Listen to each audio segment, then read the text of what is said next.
आपल्याला माहिती असेल की इंदोरा परिसरात राहणारा अजय राजेश बोरकर उर्फ अज्जू हा क्रिमिनल आहे, रेकॉर्डवरील क्रिमिनल आहे. त्याच्यावर आम्ही MPD अंतर्गत त्याला स्थानबद्ध करण्यासाठी माननीय CP साहेबांना प्रस्ताव पाठवला होता आणि CP साहेबांनी तो प्रस्ताव मंजूर देखील केला होता.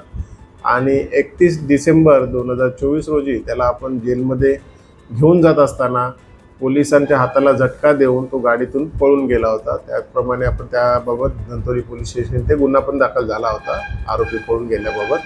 मागील 2.5 महिन्यापासून आपण त्याच्या मागावर होतो, त्याला ट्रॅक करत होतो, त्याचं लोकेशन्स घेत होतो, त्याचा पकडण्यासाठी प्रयत्न करत होतो. विविध 2 टीम्स तयार केल्या होत्या त्याला पकडण्यासाठी. त्यानंतर आता 1-2 दिवसापूर्वी आपल्याला माहिती मिळाली तो मुंबईमध्ये आहे.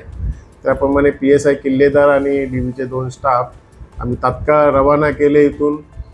तिथे जाऊन 2 दिवस त्यांनी थांबून त्याच्या लोकेशन्सप्रमाणे वेगवेगळ्या ठिकाणी त्याचे लोकेशन्स वारंवार चेंज होत होते.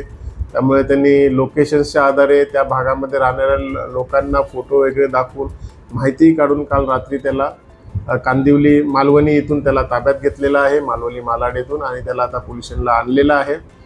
इथून पुढे आता त्याची MPDची जी राहिलेली प्रक्रिया आहे ती पूर्ण करण्यात येत आहे. तसेच धंतोली पोलीस स्टेशनला देखील जो त्याच्या अगेन्स्ट गुन्हा दाखल करण्यात आहे त्याची प्रक्रिया आम्ही पूर्ण करून घेत आहोत.